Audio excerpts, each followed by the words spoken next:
Livro de Neemias, capítulo 8. Recentemente, mais precisamente no mês de janeiro, durante o período de férias aí da estrutura da escola dominical, nós tivemos aqui aulas em conjunto em alguns trechos do livro de Neemias, sobretudo do capítulo 1 ao 6º capítulo. Mas se você continuou lendo o livro de Neemias, você passou por aqui, ou se você já fez isso em outro momento. O tema da palavra de Deus para essa noite é sedentos pela palavra. Sedentos pela palavra. Acompanhe a leitura, igreja, de Neemias capítulo 8. Mantenha a sua Bíblia aberta ou ligada nesta passagem e em outras que eu vou, ao longo da mensagem, pedir que você abra. Neemias 8, de 1 a 8, assim nos diz a palavra de Deus. Em chegando o 7º mês, e estando os filhos de Israel nas suas cidades, todo o povo se ajuntou como um só homem na praça, diante da porta das águas, e disseram a Esdras, o escriba, que trouxesse o livro da lei de Moisés, que o Senhor tinha prescrito a Israel.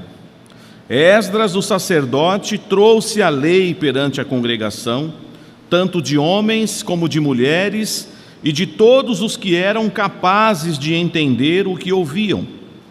Era o 1º dia do 7º mês. E leu no livro diante da praça que está fronteira à porta das águas, desde a alva até o meio-dia, perante homens e mulheres e aos que podiam entender, e todo o povo tinha os ouvidos atentos ao livro da lei.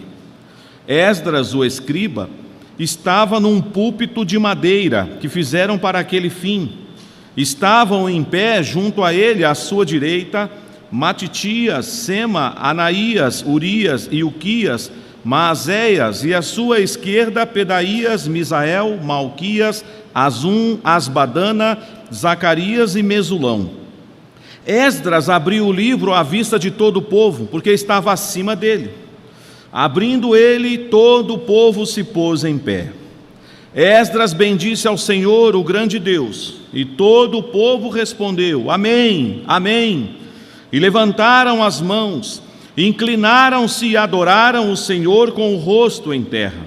E Jesua, Bani, Serebias, Jamim, Acube, Sabetai, Odias, Maazéias, Quelita, Azarias, Josabade, Anã, Pelaías e os levitas ensinavam o povo na lei, e o povo estava no seu lugar. Leram no livro, na lei de Deus, claramente, dando explicações, de maneira que entendesse o que se lia. Vamos orar. Pai, mais uma vez estamos na Tua casa de oração, já Te tributamos honra, glória e louvor através de hinos e cânticos espirituais. Mas agora queremos ouvir a instrução da Tua palavra, Senhor. Usa o Teu servo como lhe aprouver, edifica a Tua igreja na Tua palavra, e que o Teu nome, somente o Teu nome, seja exaltado em nossas vidas nessa noite, em nome de Jesus. Amém. Nesse tempo de calor que estamos passando aqui em São Paulo, certamente depois que você executa alguma tarefa em casa, ou você sai para resolver alguma coisa na rua, se você já não fez isso no percurso de volta para casa, certamente quando você chegar na sua casa, o que você fará primeiro é tomar uma água bem gostosa. Talvez você vai misturá-la para não dar aquele choque térmico em você, e você vai dizer: nossa, refrigerou tudo agora, matou a minha sede. Eu não sei você, tem gente que prefere refrigerante do que água, mas refrigerante não mata a sede. Suco não mata a sede, água mata a sede. É o refrigerante de Deus, sem contraindicação, pode beber. Sedentos pela palavra, guardadas as devidas proporções, nos faz lembrar um salmo: como suspira as costas pelas correntes das águas, assim por Ti, ó Deus, suspira a minha alma. A minha alma tem sede de Deus. Você tem sede pela palavra de Deus? Ou infelizmente você já foi vivendo uma vida cristã, que foi se acostumando a ler de vez em quando, talvez na igreja, quando é pedido para acompanhar uma leitura alternada, você lê, mas nem ergue a voz, lê assim, sabe, parece que está lendo descomprometido, não se apropria das verdades. Você tem sede da palavra?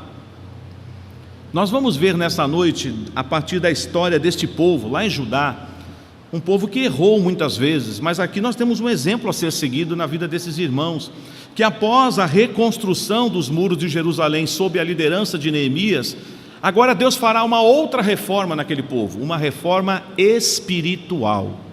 Ou para alguns que querem dizer um avivamento espiritual vai acontecer aqui nesse lugar. Mas não existe reforma espiritual ou avivamento espiritual sem palavra de Deus. Não existe nenhum tipo de despertamento espiritual em que a palavra de Deus não seja pregada, anunciada com fidelidade. Minha oração é que nesta noite o Senhor promova o que Ele quiser promover aqui, porque a palavra de Deus está sendo pregada, não é a palavra do pastor Gilberto, eu sou apenas instrumento, mas é a palavra de Deus que é viva e eficaz, que penetra e divide a alma, que ela é como uma espada de dois gumes, que ela fale no meu e no seu coração. É interessante, você conhece, porque quem participou das aulas em conjunto em janeiro vai lembrar. Volte comigo aí algumas páginas do capítulo 6 de Neemias. Neemias capítulo 6, a partir do verso 15, diz que o muro terminou aos 25 dias do mês de Elul, em 52 dias. Em 52 dias, pasmem, a obra ficou pronta. Já falamos muito isso aqui na aula em conjunto, que Neemias estabeleceu um prazo com o rei Artaxerxes e ele cumpriu o prazo. Bem diferente das obras que a gente vê por aí. A placa fica enferrujada, a placa cai, a placa apaga, mas a obra não fica pronta.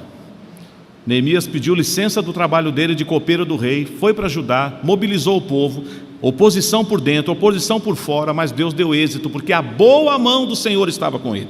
O mérito não é de Neemias, Neemias sabia disso. Agora o povo então está no mês de Elul. Mês de Elul, de acordo aí com o calendário gregoriano, seria o quê? O mês de agosto e setembro. Mas não de 1 a 30 de agosto, não de 1 a 30 de setembro, mas pegando aí a metade de agosto e a metade de setembro. Estou fazendo essa observação porque nós vamos ver agora o que acontece. E esse corresponde ao 6º mês. Então, um mês antes, praticamente, ou talvez alguns dias, algumas semanas, do povo se unir na praça para ouvir a palavra de Deus, a obra foi concluída em 52 dias, no 6º mês, o mês de Elul, para nós correspondente a agosto e setembro. Já no capítulo 8 que nós lemos, diz aí, em chegando o 7º mês, um mês depois, correspondente a setembro e outubro, meados de setembro, meados de outubro, o povo se reuniu no primeiro dia do mês. De acordo com o ano cívico dos hebreus, naquela época, este era o primeiro dia do ano, o ano civil. Mas na história do povo de Deus, no calendário religioso, esse era o 7º mês para o povo. Eles tinham que observar algumas coisas na lei de Deus.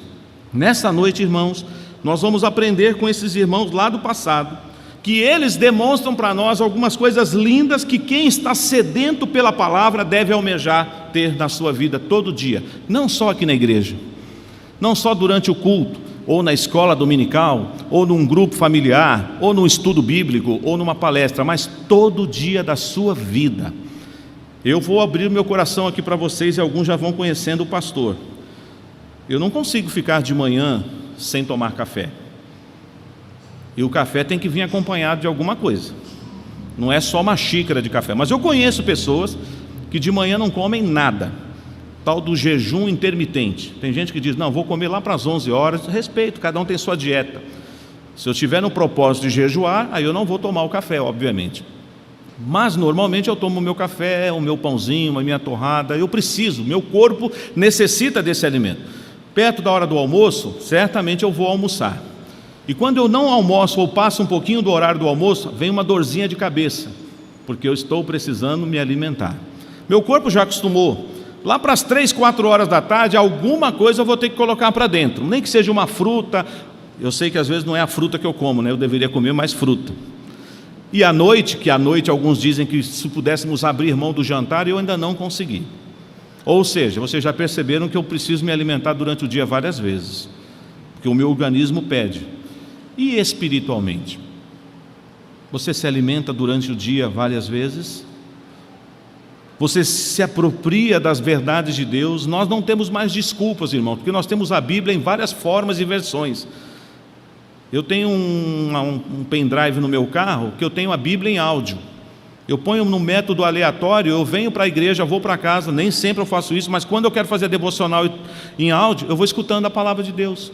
Você tem pregações, você tem Bíblia de várias maneiras, de várias versões, ou seja, nós não temos desculpa para não ler a palavra. Não seja crente de caixinha de promessa, que pega um versículo de manhã e acha que leu a Bíblia e que está preparado para enfrentar o mundo lá fora. Você tem que pegar a palavra e meditar. Primeira lição que nós vamos aprender nessa noite com esses irmãos. Normalmente, e agora eu vou falar em causa própria, o pastor está sempre estimulando os irmãos a lerem a Bíblia. Não foi isso que eu fiz até agora? Não é isso que eu estou fazendo até agora? O desafio que eu lancei nessa noite aí para vocês não é um desafio que o pastor está estimulando? Mas nesse dia aqui não foi assim.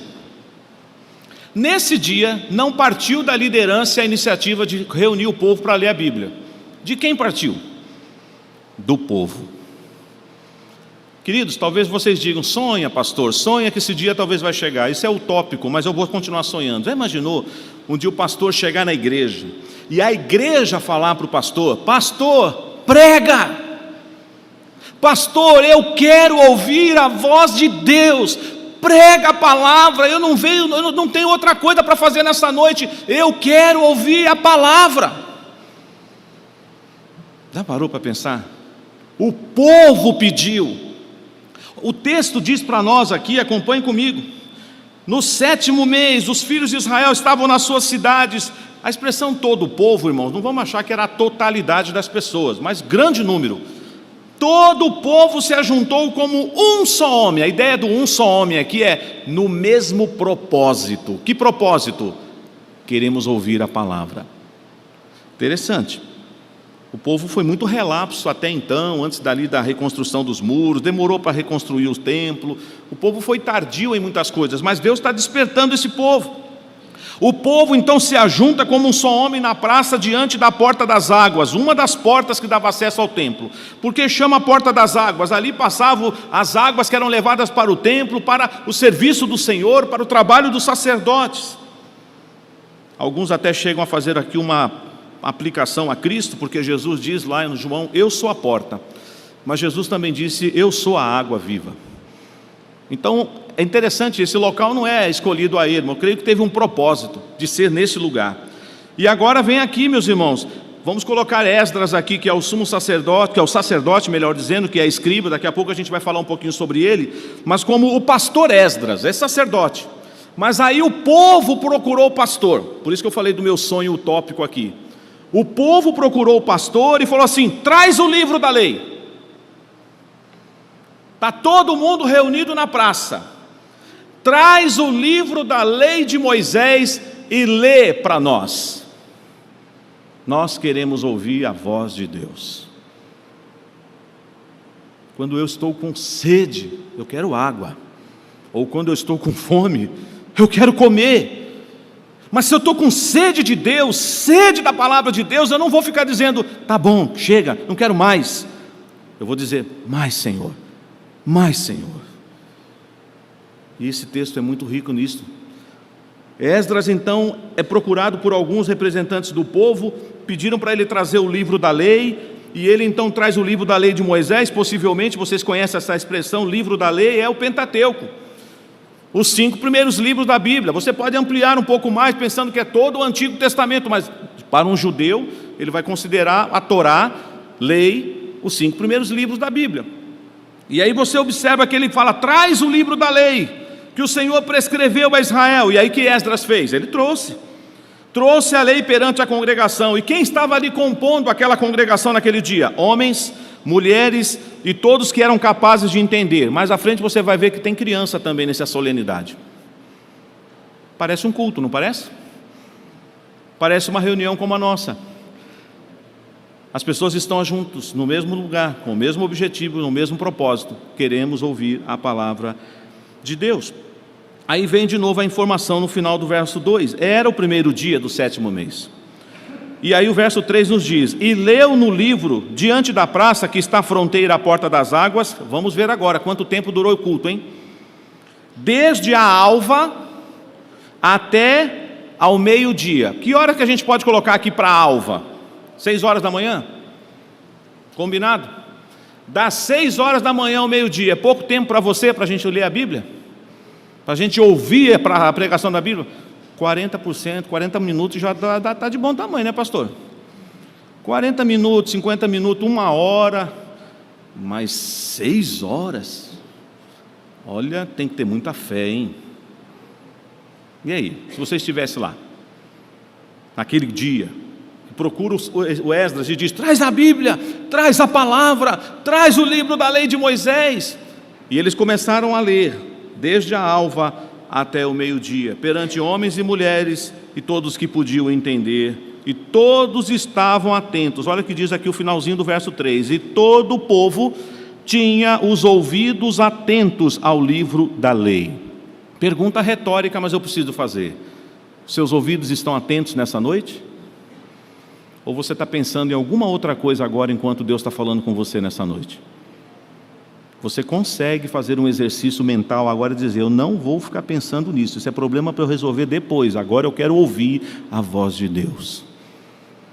O povo estava atento para ouvir a palavra. Você precisa entender isso, irmão e irmã. Esse tempo que Deus separa para nós, todos os domingos à noite, pelo menos o domingo à noite, mas não é só este. Eu não quero dizer que esse é o único momento que Deus fala conosco. Ele fala conosco na sua casa, de porta fechada, na sua devocional. Ele fala em outros momentos, em reuniões menores. Mas esse é o culto em que, por excelência, todas as famílias se reúnem para ouvir a palavra, para cantar, para adorar, para glorificar, mas para ouvir a palavra. O povo então está reunido. E aí o texto fala para nós, irmãos, de pessoas que estavam ali. E é interessante que talvez na versão revista e atualizada é a primeira vez que aparece a palavra púlpito. Talvez se a sua Bíblia é de outra versão, não vai estar a palavra púlpito. E eu quero dizer uma coisa para vocês, para desmistificar. Eu sei que isso não é um problema aqui na Igreja Presbiteriana do Jardim Verônia, mas como tem muita gente que pode acompanhar isso depois, é bom que a gente deixe bem claro: este lugar aqui não é mais santo do que onde vocês estão sentados. Não tem mais nada de santo aqui que diz assim: não, quando sobe naquele lugar, alguma coisa acontece. É só uma forma mais elevada da palavra de Deus ser pregada e todos aprenderem e enxergarem. Mas eu não estou me colocando aqui em cima porque eu sou melhor do que você. Então, aonde você está sentado agora, com a sua Bíblia aberta, acompanhando esta pregação, é tão santo quanto este lugar aqui. Porque sabe o que é que torna este lugar santo? Deus, Ele está aqui. Então tem gente, eu sei que os nossos queridos diáconos têm que ter zelo pelas coisas de Deus. Se começar a gente zanzar, os diáconos às vezes são mal interpretados porque eles têm que falar. Eu me lembro uma vez, e eles já são grandes, eles vão puxar minha orelha, mas não tem problema. O meu filho, eu pregando num culto, numa das primeiras igrejas que eu fui pastor, criança, né? Ele deu um baile na minha esposa naquele dia, o meu mais velho, vai casar daqui a pouco. Já é homem já, graças a Deus. Eu vou falar: quando você tiver meu netinho, eu quero ver como você vai fazer. Aí eu vi que ele deu trabalho para a Rosângela aquele dia. Eu estou lá no púlpito, estou olhando. Falei: hoje nós vamos ter que ter uma conversinha quando chegar em casa. É difícil, não é, pai? Não é de corrigir quando você está com o sangue fervendo, não. É quando você está com o sangue calmo. Porque vocês têm que saber a dose da disciplina que você vai dar. Aí não dá, né? Aí não tem graça, pastor. Bater sem estar nervoso. Mas é por isso que pode. Não pode corrigir quando você está nervoso. Porque aí você erra na mão. Você erra na calibragem. Mas enfim, se não vem ao caso aqui, a palavra não é sobre isso hoje. Mas aí, o meu filho resolveu pedir para minha esposa para sentar com alguns amiguinhos do culto. Essa igreja não tinha culto infantil ainda. Minha esposa explicou, passou um sermãozinho rápido, é para prestar atenção, é para ficar quietinho. Tá bom, mamãe, mas durou 5 minutos. Um amiguinho começou a puxar o outro e começaram a conversar. Aí o diácono foi falar com esses grupos de crianças, entre eles o meu filho. E o que o meu filho falou?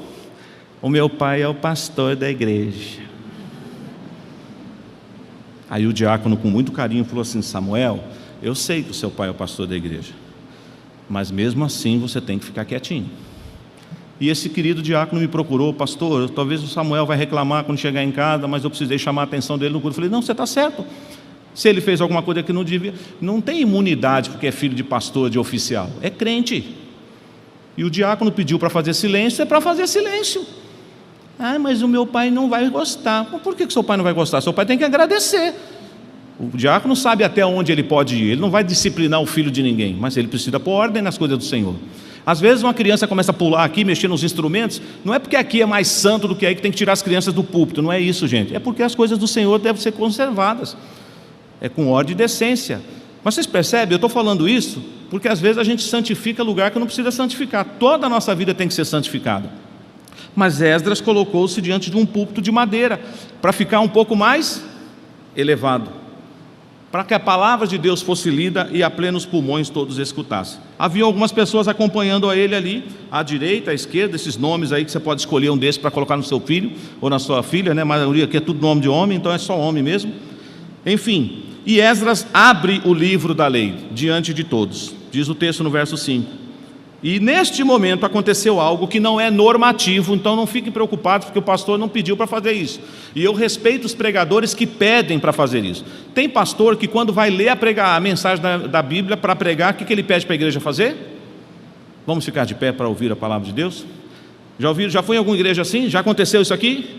Alguns pregadores falam, convido a igreja para ficar em pé enquanto vamos ler o texto da mensagem. Eu não tenho muito esse hábito.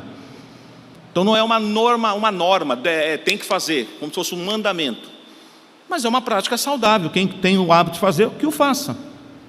O problema não é você estar em pé ou sentado, o problema é o seu coração estar disposto para ouvir. Às vezes você pode até ficar em pé, mas sabe assim, só para inglês ver, que você não está em pé de verdade. Você só ficou em pé, mas só para cumprir um ritual litúrgico. Mas nós não podemos fazer só assim, gente, uma coisa mecânica, tem que fazer de coração. Então, mas aqui o povo estava no propósito, o povo estava com o mesmo objetivo, então eles ficaram em pé. Mas aí a gente tem que lembrar de novo, ficaram em pé quanto tempo? Da alva até o meio-dia, enquanto a palavra de Deus foi lida. Eram muita gente, não estavam dentro de uma igreja, eles estavam numa praça, eles estavam num local público, diante da porta das águas, uma das entradas do templo. E agora uma coisa linda que acontece no texto. Eu estou expondo o texto, mas eu estou mais conversando com vocês e mostrando o que está no texto aqui. Certamente houve um tempo em que a leitura foi feita. O povo está entendendo, mas agora entra em ação, e aqui eu vejo uma coisa linda, que é um preceito para nós em relação a quem é mestre na igreja, quem tem o dom de ensino, que são os nossos queridos professores, e também os nossos discipuladores. Porque no momento em que Esdras está lá no púlpito de madeira e ele estava lendo o livro da lei de Moisés, onde estavam os levitas e os nomes que nós lemos aqui espalhados no meio do povo? O que eles estavam fazendo? A Bíblia não dá esse detalhe para nós, mas eu quero crer que se formaram grupos, sabe? A multidão está toda reunida na praça, aí veio aqui a Bíblia fala para nós, vamos pegar o nome deles aqui. Então vamos imaginar aqui que o Serebias, está aí no versículo 7, ele reuniu um grupo, falou assim, aqui ó, todo mundo comigo aqui ó, está vendo aí o que ele acabou de falar lá agora no livro da lei? É isso, começou a dar aula, começou a explicar, então foram formados grupos, a palavra de Deus está sendo pregada, e os levitas estão no meio do povo, explicando. Gente, isso é a coisa mais linda que uma igreja tem, um crente edificando a vida do outro. Você, meu irmão, que tem o dom do ensino, sabe como é valioso isso, quando você escuta uma aluna ou um aluno falar assim, eu sou o que sou porque Deus usou a sua vida, professora, para me ensinar na escola dominical. Eu tenho 2 professoras que marcaram a minha vida, eu digo que muito mais aprendi com elas do que no seminário. Eu não estou desmerecendo o seminário onde eu estudei 6 anos, mas a minha irmã em Cristo que descansa com o Senhor, Dona Helena Del Vecchio, e uma irmã em Cristo que está morando em Cajamar, Edna Pires, foram minhas professoras na classe dos adolescentes, porque foi nessa etapa que eu entrei na igreja. E eu estava numa fase que eu era filho de crente, que eu não queria levar as coisas a sério, mas elas nunca desistiram de mim. Elas falaram, você é uma bênção. Eu falei, mas eu não estou vendo aonde que eu sou uma bênção. Essas professoras falam que eu sou uma bênção. Eu não sou bênção coisíssima nenhuma. Eu apronto. Eu vou para a igreja no domingo, mas sabe Deus onde eu passo sábado. Mas essa professora, e sabe que tipo de professora que era, principalmente a Edna, que está viva? Ela ia na minha casa me visitar quando eu faltava na escola dominical. Coisa complicada. Caiu um pouco em desuso isso hoje, né? Mas quem já veio aqui do tempo mais antigo da escola dominical, a professora pegava 2 alunos da classe, vamos visitar o seu amiguinho. Chegava lá, eu estava de calção, chutando bola, escutando música, e a minha professora chegava. Oi, Gilberto, estamos sentindo a sua falta. Você está bem? Mas como eu por dentro, só Deus sabe como é que eu estava, envergonhado, com raiva. Mas me fez tão bem essas visitas. Para a glória de Deus eu estou hoje aqui, porque Deus colocou pessoas na minha vida para edificar a minha vida. Mas você que fez o curso de discipulado recentemente aqui na igreja, você já está discipulando alguém? Quem é que você está ensinando a Bíblia? Pastor, eu fiz um curso, daqui, coisa de primeira. Ótimo. Quem que você está discipulando? Estou orando ainda, pastor. Pode continuar orando, mas está na hora de agir. Tem que ensinar a palavra. Essa é a dinâmica da igreja. Nós somos a igreja presbiteriana que diz que tem um zelo pela doutrina e pela palavra. Vamos fazer valer esse título. Não é só do púlpito, não. A pregação da nossa igreja é firme. O púlpito é testemunha pura, é reformado, é calvinista. Tem que ser no chão da igreja também, nos bancos da igreja também, os membros da igreja também. Todos nós expondo a palavra. Aí o verso 8 vai dizer para nós o quê? Leram no livro da lei de Deus claramente, dando explicações de maneira que entendesse o que se lia. Ou seja, ninguém ficou com dúvida, todo mundo saiu daquela reunião, eu entendi. Houve um momento aqui, vocês vão ver agora, que o povo começou a chorar. Eu não li essa parte, mas está aí no texto. A sequência do texto diz no verso 9: Neemias, que era o governador, e Esdras, sacerdote e escribas, e os levitas que ensinavam todo o povo, lhe disseram: este dia é consagrado ao Senhor vosso Deus, pelo que não pranteeis, nem choreis. Aí eu pergunto, por que o povo estava chorando? O que aconteceu? Não era um dia de festa? Não era uma solenidade da consagração dos muros de Jerusalém? Por que é que o povo estava chorando? Sensibilidade na palavra. Conhece a história dos discípulos de Emaús? Não nos ardia o coração quando ele falava acerca dele mesmo pelo caminho?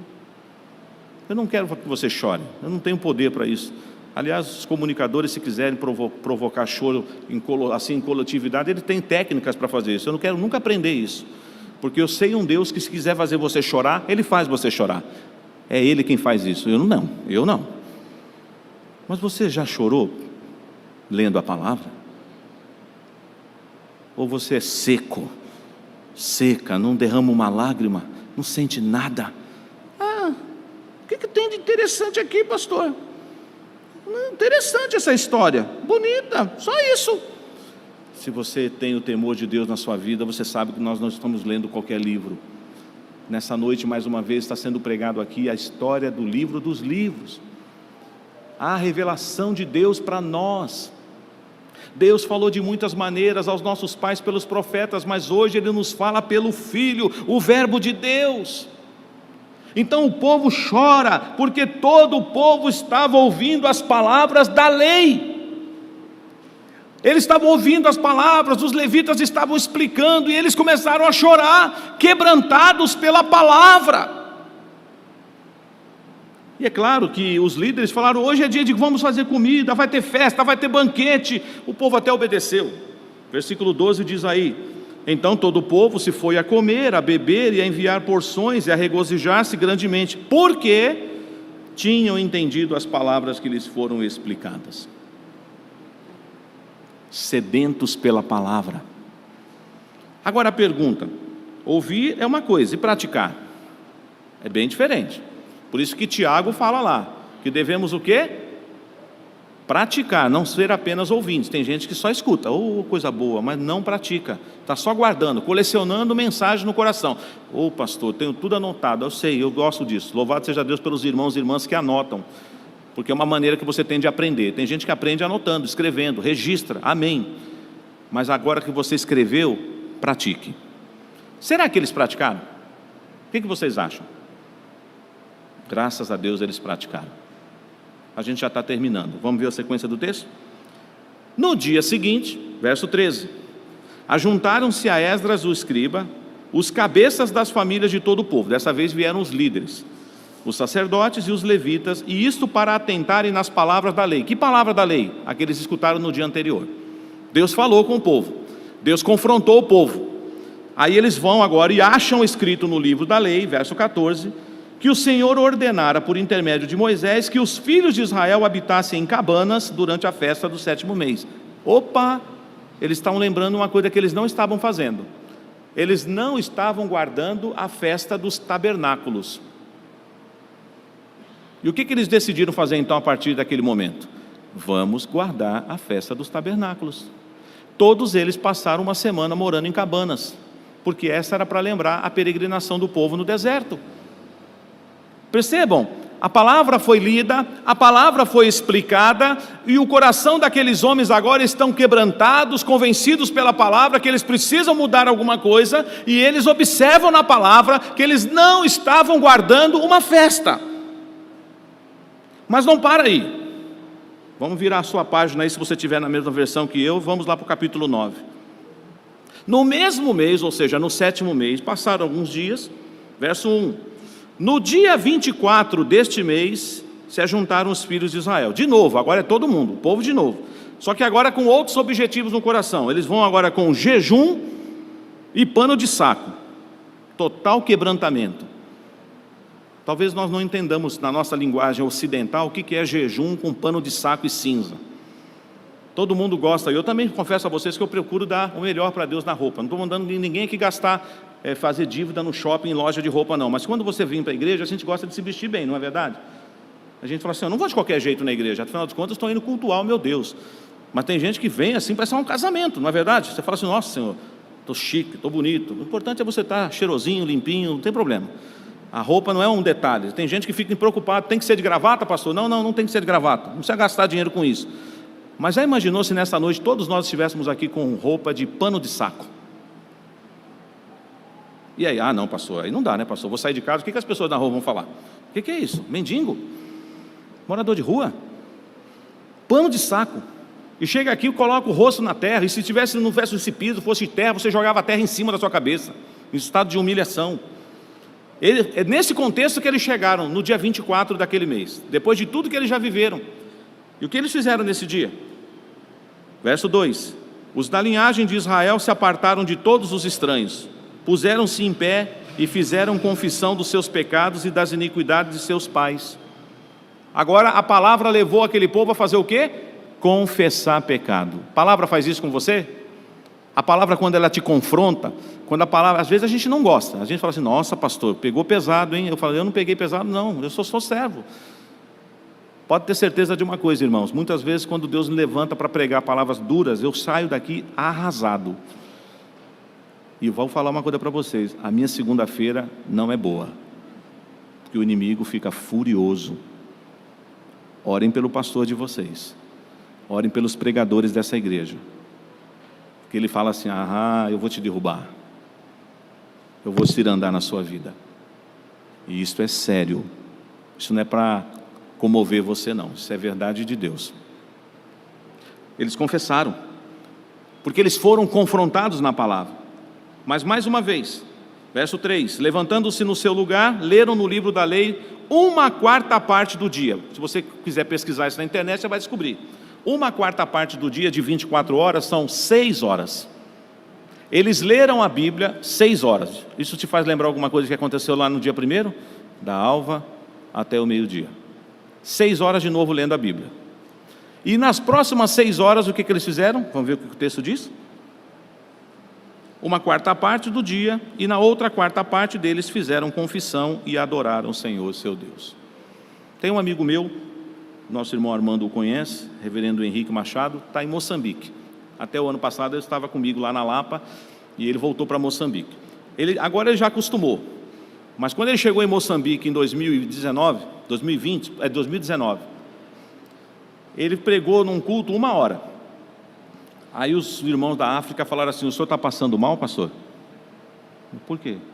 Por que o senhor terminou a mensagem? Aqui o pastor, quando prega, é 3 horas. O senhor está passando mal? Ele, não, eu prego média 40 minutos, 1 hora, tá bom. Ele falou assim, não, mas a gente gosta de ouvir mais, viu? Eu não estou querendo dizer, irmãos, nós temos que trazer essa experiência da África para cá, ou levar a experiência daqui para lá. Temos que respeitar aquela cultura. Mas tenha sede por ouvir a palavra, sede de ouvir Deus falar. Quando você entrar aqui nessa igreja na próxima vez, antes de você ficar reparando em alguma coisa que está fora do lugar, ore e diga, Senhor, eu vim hoje aqui para ouvir a tua voz. Eu nem sei quem vai pregar, talvez você saiba porque você leu o boletim, mas isso não é o mais importante. Fala comigo, Senhor. E toda a liturgia prepara você para isso, porque Deus fala nos cânticos, Deus fala nos hinos, nas leituras adicionais, e Deus fala na pregação. Sedentos pela palavra. Minha oração é que essa igreja tenha sede de Deus, sede de ouvir a palavra de Deus, e que você então diga: só o culto é pouco, pastor, eu vou ter que chegar em casa hoje, eu vou ter que ler um pouco mais. Ou você vai dizer: tá bom, pastor, estou com o tanque cheio para aguentar mais uma semana de provas. Amanhã nem lê a Bíblia, porque você está lembrando do sermão de domingo, e terça você tem vaga lembrança, na quarta, que texto mesmo que o pastor pregou?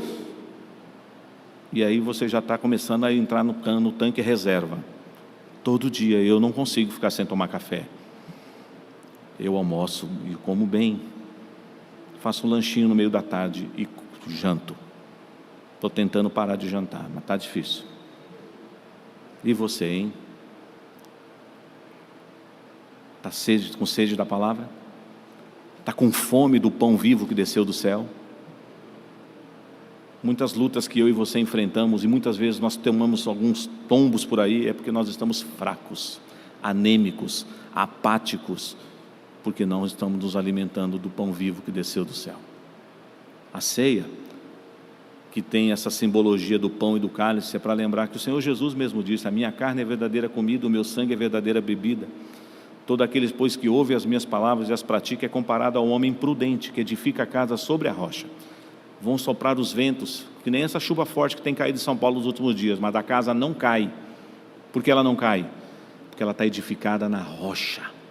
Mas casa edificada na areia, não precisa nem ser vendaval. Bate um ventinho, história dos 3 porquinhos, pum, cai no chão. Sua casa está edificada na rocha? Está firmada na palavra? Então, tenha sede da palavra.